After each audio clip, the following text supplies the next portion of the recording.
Welcome to our NAB 2016 coverage, made possible by Blackmagic Design. Big thanks to our sponsor for making our NAB coverage possible. We are doing a new format this year. We're going around and we're checking out all the things that interest us instead of doing booth interviews and trying to run from one to the other and not really getting a chance to interact with the products.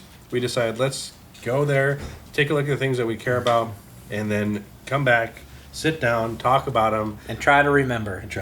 As best as we can. So we did go around, we shot B-roll, and we've been going over all the different things. We have different categories, so you can check out all of our NAB coverage through those different categories.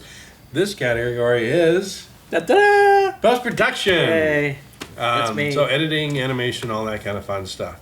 So as Sean was more silent in the lighting section, yeah, I will probably be a little bit more. I'll have a few things to say. Flippy floppy. So why don't you lead us off, Sean? Well, I'm just kidding. One thing that we thought was really the HP 3D workstation. That was cool. Okay. They have their Z workstations that all line up everything, but they had something new that was really cool, kind of cross between, I don't know, I mean, we've seen 3D displays, you have the polarizing lenses, so it's that, but a little bit of virtual reality mixed in, and then you're able to manipulate it. So you stand in front of a screen, which I believe it was touch sensitive as well, but you had a pen, you had ways to manipulate the space. And when you put on the glasses, now you're able to view it in 3D, but then you're also able to manipulate using the pen. So it's kind of like a mix of those worlds. You know, you don't have to have a full goggle set on. You just put the things on. I'm sure you could probably get some that go over glasses. But that was really cool to be able to manipulate. Of course, it was just kind of a demo. It wasn't, you know, like showing integration with real 3D and stuff. A lot of potential there. I mean, using the pen was kind of neat, but, you know, it gets clumsy. It'd be great if you could use your hands and stuff. I mean, the thing that was about the pen is they had like this laser pointer that came out of it, and it was really well tracked so that it felt like in 3D space it was coming out the end of the pen, so you could actually, because without the glasses on, you're like, I don't know how would this work? Yeah, and then you put them on, like, oh. When we're shooting the B-roll with the camera through the lenses, I didn't have the lens, so I'm trying to do it without it, and it was just really weird. Yeah, it was really, really cool. I think I've said for 3D numerous times that 3D to me isn't a good tool for filmmaking, but there are lots of things that 3D is good for. Obviously, when you're editing or manipulating 3D stuff, it's hard to do it in a 2D viewing environment. So whether it's VR, whether it's a 3D, 3D display with 3D glasses on, there's better ways to do it. You can work more intuitively instead of having to create tool sets that allow you to work from a 2D plane in 3D. So it was cool. Hopefully that becomes a consumer product. Yeah. You know, I see it becoming as much of an asset to 3D modelers as something like a Wacom tablet is to a 2D artist. You know, it could be that handy if it becomes a regular consumer product, which it's not. So who knows? We'll also talk a little bit more about this in our VR section. But, you know, obviously, even without VR, 360-degree videos, which really isn't an accurate description of it because, you know, they're more like spherical, videos. You can, so you got a video that's being mapped inside of a sphere, and you're able to look around. You can use your phone, use the gyros and the accelerometers in there so you can actually look around and observe as if you were standing there. Of course, it's not 3D, it's just flat, projected in there. You can do 3D ones, but Adobe allows you, of course, now to edit those right in Premiere. But one thing is like, as you're cutting it, you have to have like the mobile experience in order to view it when you're doing playback, click and drag and stuff. So what they did is they implemented, or the other thing is that you just throw on your headset and then you can look around and then you have to take it back off and start editing. So through Metal, I believe that this is a plugin that's going to be included with Adobe. I don't think it's something you have to do separately. I think they're integrating it with it. Future updates, you'll be able to edit with just your headset on. With either Vive, Oculus, the SDK2, whatever it would be, and actually be able to edit with representation of Premiere in virtual reality. and then when Like you a hit big playback, virtual desktop in VR space. and when you hit playback, it actually disappears, and then you have the 360 video right around you, so that you're able to get instant feedback right from it instead of wasting time or going back and forth or trying to look at your mouse through the thing. Well, I mean, you still probably have to do that, but You know your hotkeys. You're smart. yeah. So there's that. It was neat. I mean, we both tried it, and the ability to just hit play, and now you're in that VR world, and you're testing things out. I mean, if you see what a VR looks like, a VR video, it looks like in a timeline. It's just stretched out, morphed thing. It's It looks like impossible to equal understand. rectangular type of thing that right. you It's do. really weird. Yeah. Yeah, it's impossible to really get an idea of if this is working.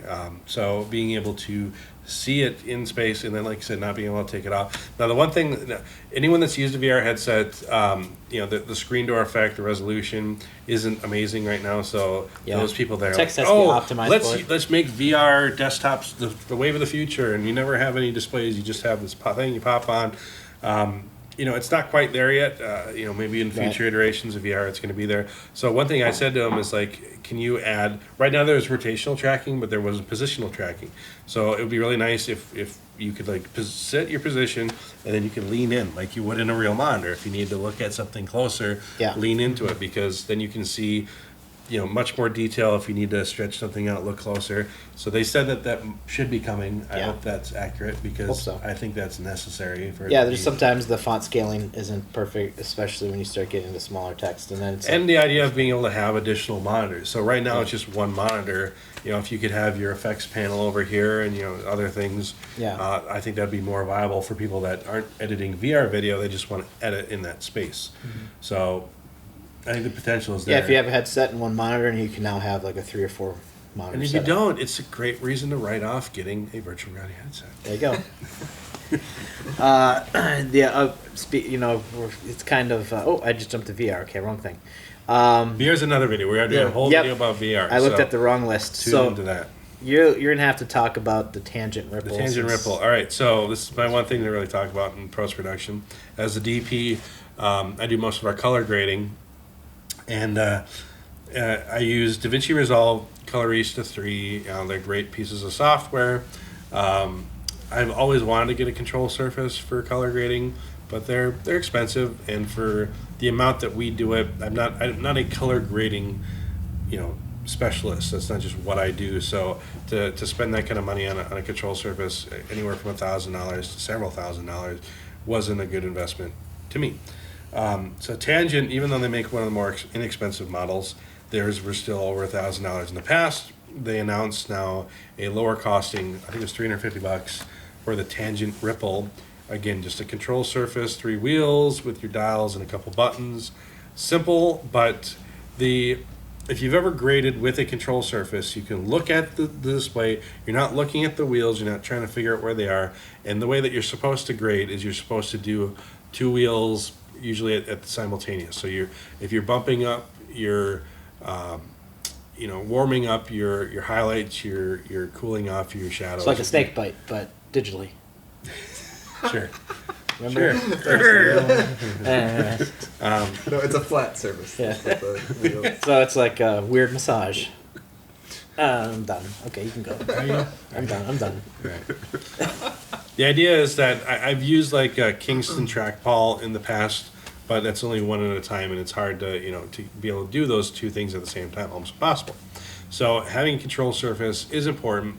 For $350, this is a no-brainer. This is an easy purchase. If you do any level of color grading, I highly recommend Tangen Ripple. Grab them up. It's gonna be a great addition to the kit. So. I'm sorry. Every time I hear that, I just think of tangerine nipple. It's not a thing, but that's just what it reminds me of. Because it's Yeah, a tangent. Tangent ripple. Anyway, So I was gonna eat That's that. going too far. I didn't like it, so. There you go, Kurt. Thank you. Enjoy my tangerine nipple. He needs the vitamin C. Okay, I'm sorry. Once something gets in my head, it's hard to get out. Kurt, well, this was his first year, and that was Mike's first year. So Mike is Mike's wedding video stuff. He's also the gaffer and stuff like that. And Kurt He also actually works does in most of our post-production post-production, or pre-production, doing a lot of our story development with Jimmy, and then he's also an actor. So he's not as much of a gearhead, but he will occasionally contribute things from an everyman standpoint, and that's what we want. He was the eyes and ears of the new filmmaker. Yes. I do what I can. All right, continue. So yeah, feel free to pipe in with anything. Yeah, Because we hire Mike out for doing editing and some animation jobs as well here. Yeah, I got to sit in during some demos over at the Blackmagic booth actually, where they were demoing some of the updates to Resolve, and they added over 250 new things to Resolve 12.5, and It wasn't a full update. It wasn't a full They go from update. 12 to 13 because every year But- they've gone 10 to Well, 11, it's a 11 to point. 12. Yeah. Now it's a 12.5 update. Yeah, but they added a lot of functionality to it to really fill out the program as a non-linear editor, because it's very much a lot of the things that you would be familiar with in Premiere or Final Cut. I mean, they've added to That's right. Resolve, but they've also added some really unique features that I think are just if you haven't tried Resolve as an editor, I mean, it's a free program to download for so I mean, definitely check it out and play around. You with just it. don't get professional. We were talking to Yeah. Dave Dugdale, access. and he was mentioning that he's been editing or working on editing like some of his YouTube videos just in Yeah. Resolve. Yeah. So Yeah. it's now a legitimate full NLE in Mhm. addition to color grading. Yeah. It's interesting their approach, because like at some point like Resolve is one of the best color grading Yeah, softwares it's out great, there. What do yeah. you do? How do you Yeah. make it better? Mhm. They're like, well, let's just start adding other features that aren't into it. And a lot of times you go, no, stop. Yeah. No, it's fine. Don't F it up. And they've somehow managed to make it into a good... And so they added that NLE features, and then everybody that is used to using NLE said, well, it doesn't have this, it doesn't have that, it doesn't Yeah. have that. And Now go, they okay, added that in there. Yeah. we'll fix Yeah. that. Mhm. So that's interesting. I mean, Nice guy, Blackmagic Design. we like them. Yeah. They're fun. Okay. Check out their products. Like the Oh, you Black don't have that? We'll add that for you. Free. And that's the thing, so the thing about DaVinci now, it's an investment initially, but there is no upgrade charge that I've ever seen. Since I bought it, it's just I have the dongle, I plug it in, now I have it unlocked. And every time a new version comes out, I haven't paid a dime for it. You just keep getting it. So whether you buy a new camera or whether you get, buy a copy on its own, it's worth the investment. Now, frankly, though, some of those things that the full version does, most people don't even need. Yeah. So the free version The free version incredibly is pretty. versatile. It's Yeah. pretty robust. I mean, but it does come free with a lot of their cameras.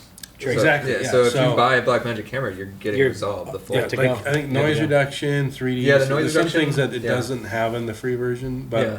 it's still like if you need, like you, Kurt. Yeah. If you need to edit videos, you want a free NLE, DaVinci Resolve. Mhm. Yeah. You're the one downside to it, I would say, at least right now, is it doesn't have the same UI as like Final Cut Yeah, or it's- Premiere. Your user interface is going to be different than any of the Adobe or Final Cut programs. I mean, it'll take a little bit to get used to. It's And learning on it, you wouldn't be able to just hop That's over just- to yeah. one of those. Yeah, that's just it. If this is like your first editing program, like I think it'd be really easy to pick up.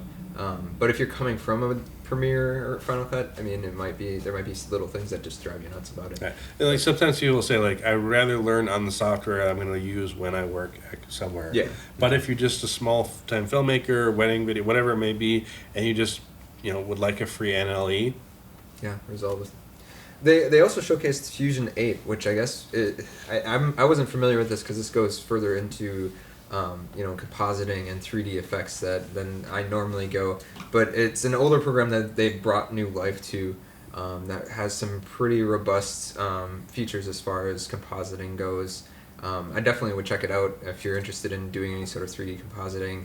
I thought their reflections engine was pretty interesting, where you can actually map room scenes to a reflection, and then so say you have like a transparent window that you're going to be like dollying through in 3D space, you can create a room reflection and make it feel like that window's actually there. I mean, there's some really interesting stuff you can do to it. I would definitely check it out. I mean, and that's also a free program that they're offering. Yeah, I believe that.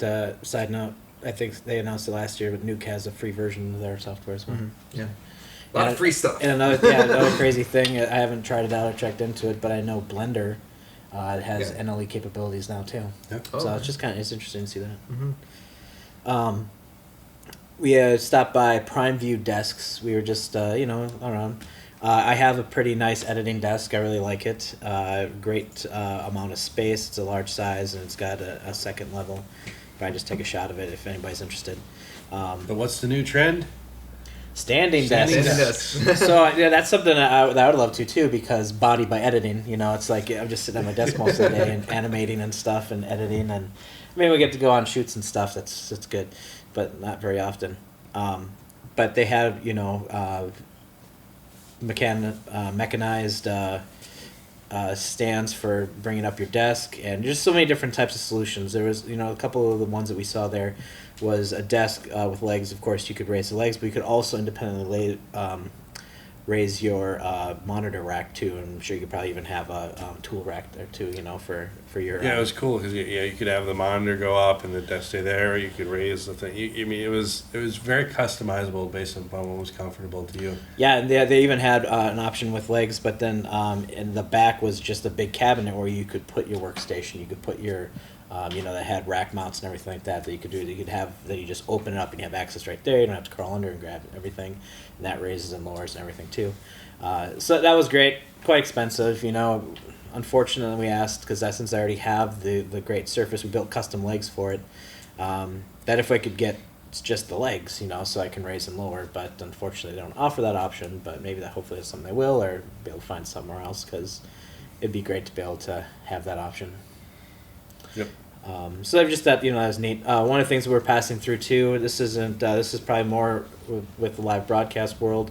Ultimat, which is a live green screen, and it's all hardware based.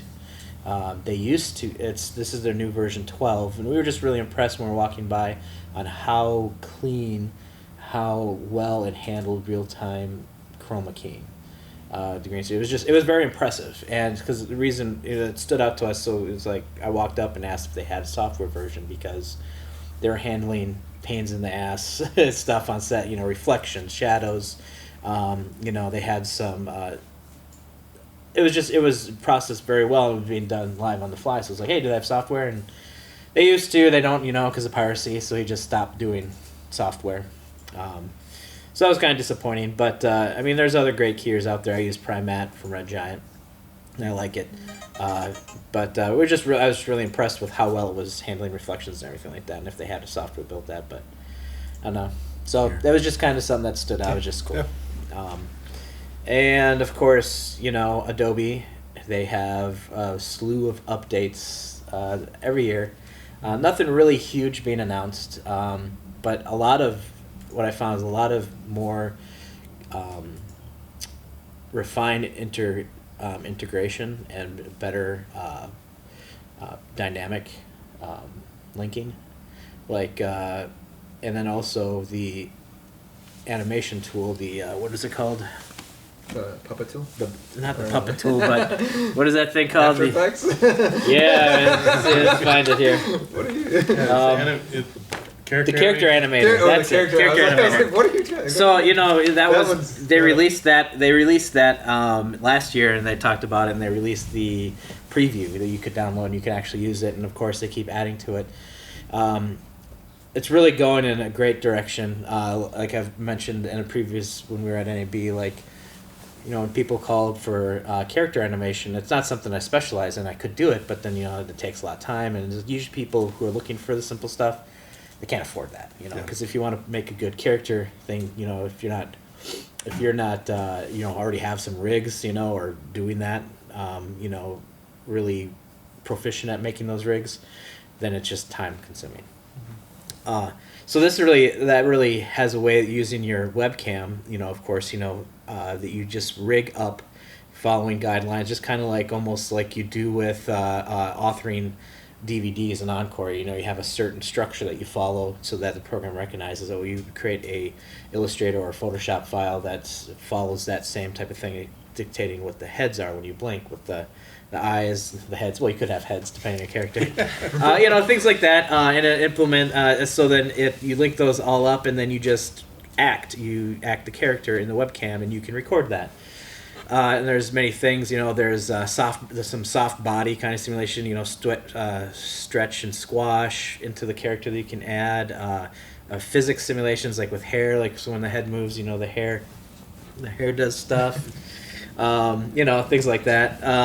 And Now, do they have it where you could, obviously there's stock websites out there that you Yeah. can buy. Can you like have it pre-rigged where you can just buy it at somebody else's? well, that exactly. I was glad you segued into that. It was there's a big potential for having a marketplace. I think that they're planning on doing that. You know, with the whole way that Creative Cloud is done, and you can get assets like stock footage that you'd be able to have people who create characters specifically for being able to download and use them in animations. And that is a great new way to get another revenue stream, especially, people don't even have to be animators, but just great at character design. And that would also speed up your yeah, I can workflow. just pull out, so like, okay, this smaller medical facility wants to do an animated ad, and I can grab a doctor and Right. things. Because we've done stuff where you've had to rig like a 3D model. You didn't do the modeling. We bought a model, right. but you've still spent hours rigging. Right. Now, obviously, this is aimed to be simpler, but just not Right. having to rig something, you can just Yeah, drop it a in. medical animation rigging of a foot is a big thing compared to just a character. I mean, you can get pretty complex with characters too, but yeah, I bit off a lot to chew on that one. It was I learned Just a having lot. something where it's already done, you can just pick out what Yeah. you need. If you're more of an animator and not as a technical rigger, working with IK and setting those up, and with I'm sure there's a lot of JavaScript that goes with the builds too, is that you can just grab a character and you can animate away, and it's all built in. That's pretty awesome. Really speeds up the timeline for that and opens it up to be a lot more affordable for people. I can see a whole new generation of videos that we'll see online. Just Well, yeah, I think there are actually some. There were some actual. I don't remember. Somewhat. I think it was reference to an actual animated show that's either Netflix or. I know there's a lot of YouTube ones that use it too. I think even like broadcasts that have used the character tool. So yeah, it's very robust, very great tool, and you can really adding a lot of features to it. Another thing that was really cool is I do a lot of my audio mastering in Premiere. I have a fairly decent grasp on the tools that are available in there, and for most of the productions that we do, except for when I'm doing, encounter some more complicated things, and I'll put it over to Audition. But Premiere is really great at. I think I get away with doing some decent mixes there, whether it's for broadcast and it's more compressed, or for something that's going to be shown in a theater type setting. It could be more dynamic. But the better integration between the dynamic link between Audition and Premiere. I don't remember that. It's I was watching someone demo the in Audition. When you dynamically link to it, it's really simplified for editors. It really it's a some kind of sound tools. I don't remember the name. Kind Do of you like remember? Pro Tools, or is it like? No, it's a part of Audition. It's just a panel that you can bring up in Audition that has a set of tools that they're very simplified. You can choose male or female to put an auto EQ on them to help bring out those parts of the voice. You can do easy compression.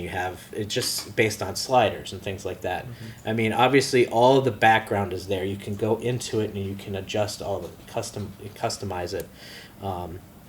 And they have. I think I did get some B-roll of some of that when I was watching it. Mm-hmm.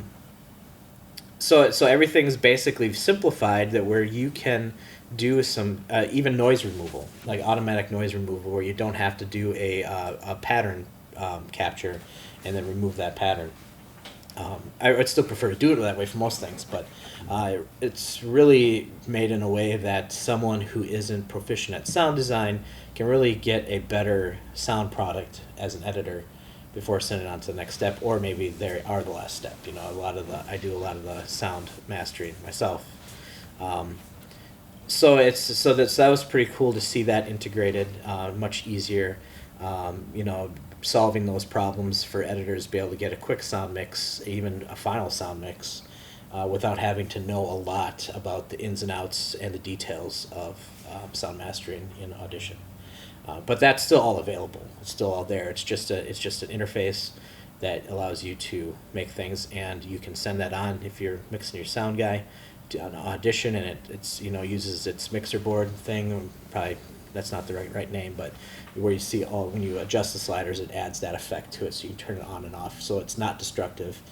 They can reverse it or they can modify it. So. Obviously in the years past, there's a lot of people that were vocalize their frustration with the idea of doing a subscription-based service to CC, and after having it for a while and seeing the progression that's happened over the years, I think it was the right move for Adobe to make, because we see every year they're cranking out all these new features. Yeah. And it would be like every year you'd have to buy a new version of the software to stay up to date. And now we get extremely They can expensive. Release however they want Yeah. when they come up with new fixes and and new everybody features. stays constant. So you're doing editing jobs for us. You have CC, we have CC. There's no do you have CS6? We have CS7. You have CS. That back and forth was always frustrating. It was a pain in the butt. So that consistency, and then there's always those new features that they're cranking out. I mean, the character animator is something that you never would have thought that Adobe would put in there. There's no reason for them to have to put it in there. But now they're not only putting it in there, they're refining it to the point where it could be a huge asset, a new revenue stream, like you said, for people. Mm-hmm. So, I don't know. We're not being paid by Adobe, but I'm a big advocate. I think they've done an amazing job over the years, so that's why we've stayed as an Adobe house. Yeah.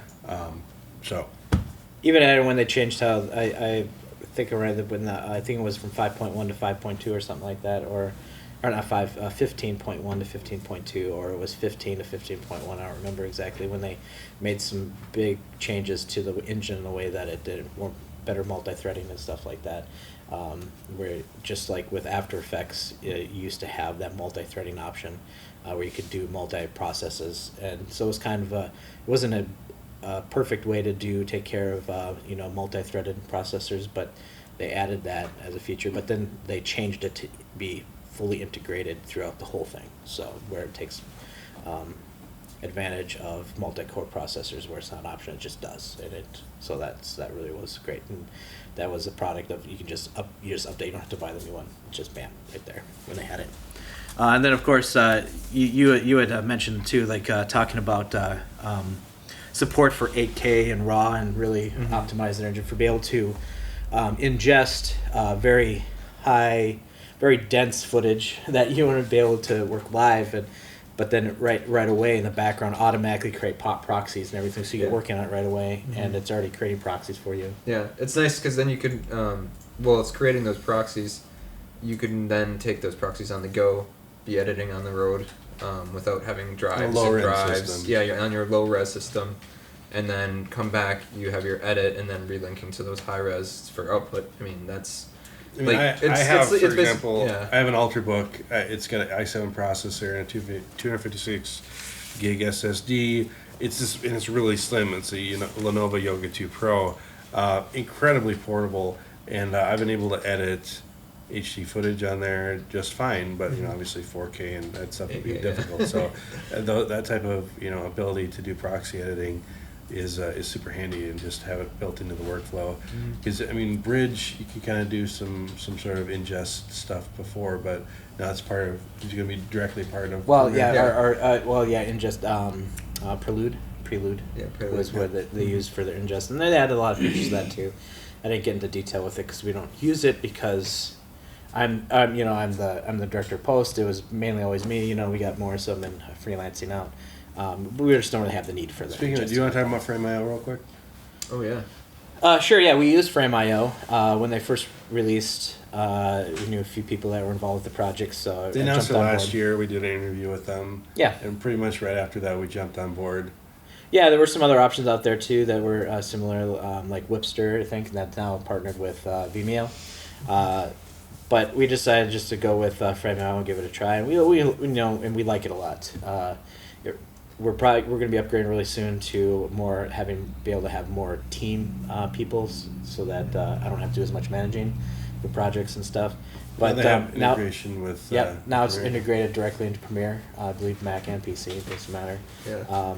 And a couple of the cool things with that is, of course, you can render and upload directly from your timeline to two-frame I/O. You can also, when you leave comments on, frame-specific comments on a video that you're previewing or a client does, you can import those into the timeline that you're on, that you render that out from as markers, so that you have that direct feedback right in your timeline. I mean, it was great integration like that. Being able to work from it right in there. You can upload assets. You can upload your project files. I have them upload all their assets and project files. So Adobe had something like that a couple years ago. Yeah. And then they got rid of it. I don't know if it was just too expensive to maintain because they weren't charging for it. Yeah. But and it didn't. I don't think it worked. Like the integration wasn't as seamless as Frame.io. I think did a really good job on optimizing for web, the video, because it's very quick. Like you're able to like get that up there and it's already like you can scrub through it. I mean, it's whatever they're doing, whatever magic they're doing behind the scenes. It's very quick. Yeah, new features that they added that I appreciate is that I had requested and they said they were working on a while ago. Is like you can put a private folder in a project right now. So as a case scenario, if I have a client that is going to have much more involved feedback on videos, I'll create a project, invite the client.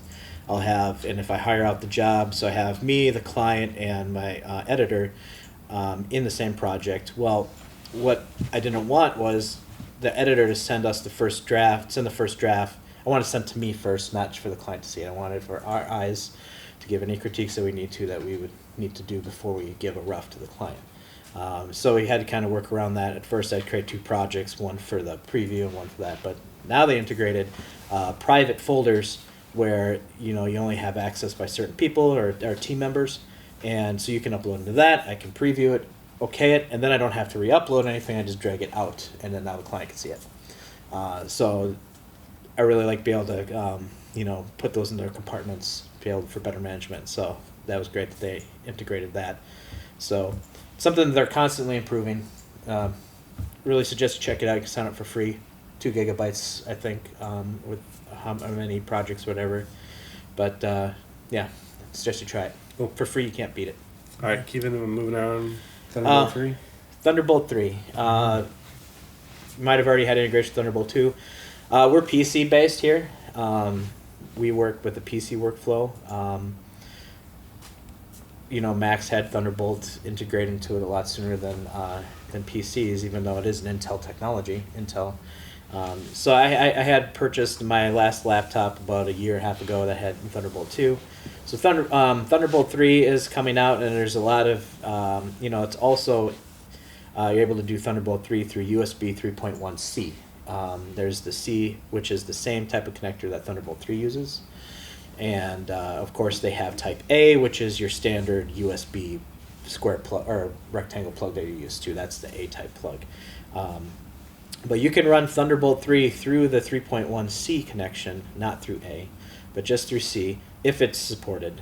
Most motherboards will have that support. You're just going to make sure that your hardware supports that, and most should. So that's really awesome. So Mac PC, you can use those. A couple of really cool things that allows you is, I think, your 40 Gbps bandwidth on that. I think it's 20 up, 29. I don't remember all the exact specs. It doesn't really matter. It's not what this video is about. Of course, you can check all those out. But that's really exciting because it really, for us on set, I can, for offloading, that's really going to increase time, especially when we start working with the red weapon. There's other workflows, 360 videos, 3D stuff where you're going to need a lot of bandwidth. So you can get a lot of bandwidth in a smaller package, more portability. We've had shoots where things got unfortunately delayed because of offload times. Yeah, and that actually reminds me of something I didn't put down. But yeah, it's because what we do is, we'll take the SSD card, which is a 256 gigabyte, and I'll run that through my USB 3 out to a Thunderbolt 2 G-Tech E drive. It's the dual dock, and they use the 2.5 size drives that are 7,200 RPM, instead of getting 5,200. So I'll copy those to two places. So it's pretty fast. So 256 SSD will offload in about a half an hour. But I also do the sum check to make sure that for bit that it has been copied over correctly. with no errors. So that checksum takes also a half hour. So you're done about more about 50 minutes. But you know, I mean, so you got double the time just to do a check as well. Of course, with you know, Thunderbolt, you have to have, you know, everything that matches. Of course, you know, be able to fill that bandwidth in order to use it. But yeah, much faster offloads. I mean, you'll be able to use the full speed of the SSDs to offload, and if you have the correct device to copy to using RAID or, you know, some kind of SSDs, you can get, you know, as fast as possible, much faster offloads. They actually have a drive that is by what is it? We'll show it up.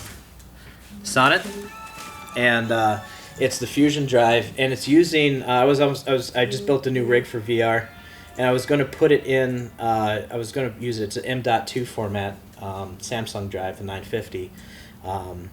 Really fast. It uses the PCI Express lanes to do all of the communications. So it's using up to 4 lanes. So it's the PCI Express 4. You're getting about like you know. I'm not gonna be right on the numbers, but it's over 2,000 Mbps or 2, you know, Gbps. So, you know, that's a lot of. Right now, I have a RAID drive for my edit drive that's about 1 Gbps, a little over that. So and it's a small form factor. I didn't get the M2 card because of heat issues. So when I saw that they had this case, it's basically a giant heat sink.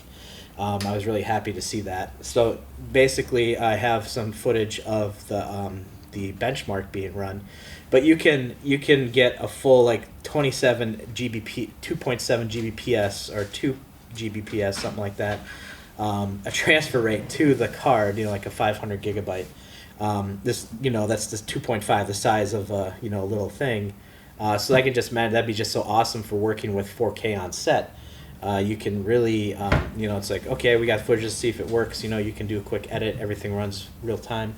You know, because of how fast it is, all compact. You can just use your laptop, and you know, with USB 3.1C and everything. So that's going to be, it's, you know, my motherboard that I got has that implemented. So more laptops are going to be, more motherboards. There's going to be a lot of availability to be able to use those things. And using Thunderbolt 3, it allows for not only the ability to transfer data. Just through, like, you know, hard drives and stuff like that. It also allows for a higher level of just I/O interface. Yep. For so Razer, for example, and anyone that here is a gamer may have seen that Razer has an external PCI hub. It's just a giant enclosure for like a GPU basically, and it has like additional I/Os in it, USB and HDMI and stuff like that on the back of it. But you can plug it into one of the Razer drives and any other device that would support it. You know, they have to support that interface directly. But the fact that one little plug can run an entire GPU plus USB plus all this other stuff off it. Yep. All daisy chainable, you know, monitors. That's not what's cheap, great about it. but you know, for what it is. Yeah, the Razer thing is, let's see, PCI Express outs are not new. Now using the Thunderbolt 3, those are new. Razer will have the first GPU PCI Express 16 box for Thunderbolt 3. I think Asus had one that was using the PCI Express connectors. I don't know. That was a whole custom thing to use. I don't remember if it was how they had it hooked up, but this is just a much better option.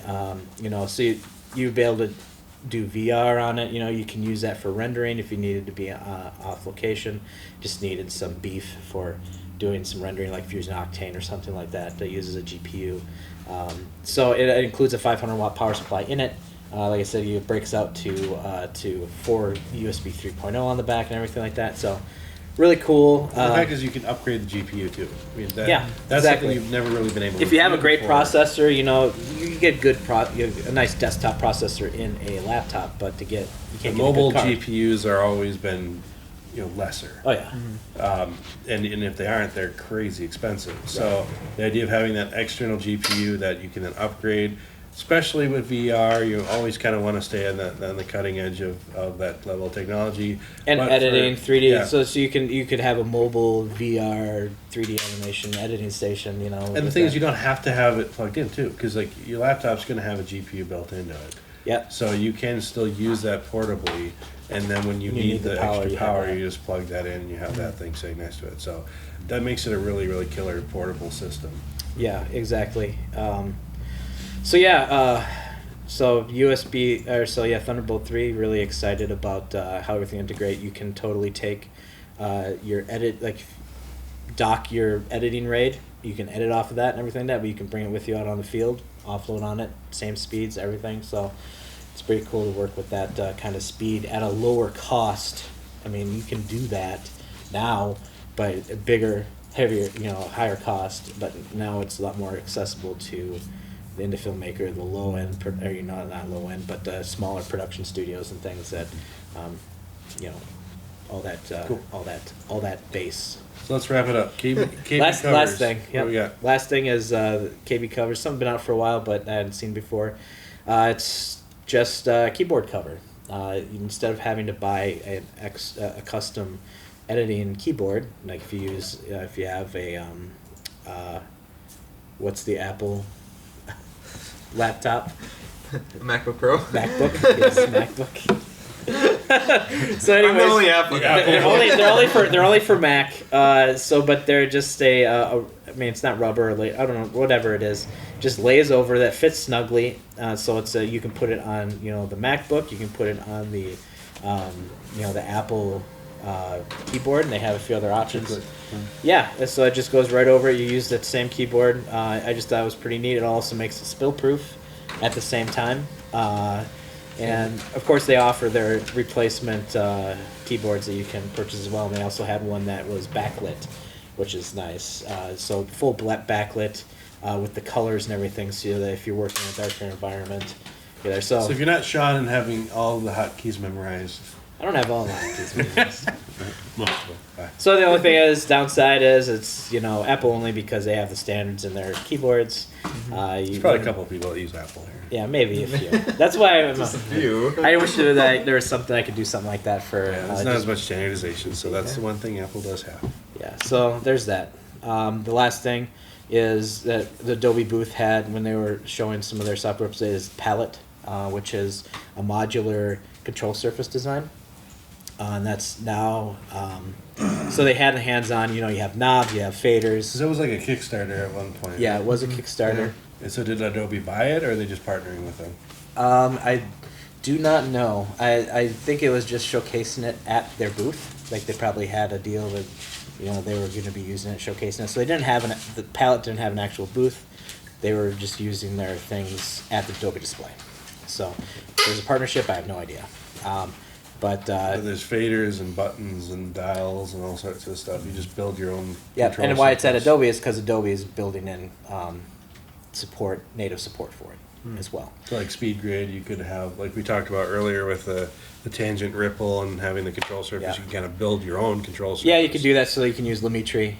Yeah, the Lumetri, yeah. So definitely check it out. I saw a little bit of that, and it's pretty decent for price, depending on what you need. The nice thing is you can buy what you need. I would just love a couple sliders for audio controls and a few knobs, and that's all I would need. And I can cut my cost instead of buying a whole board. So Cool. All right, that's post-production. Yeah. Thanks for tuning in. I hope I didn't talk too much. You talked enough. All right, so NAB coverage made possible by Blackmagic Design. Big thanks to our sponsors for making that possible. And be sure to tune into the rest of our NAB coverage.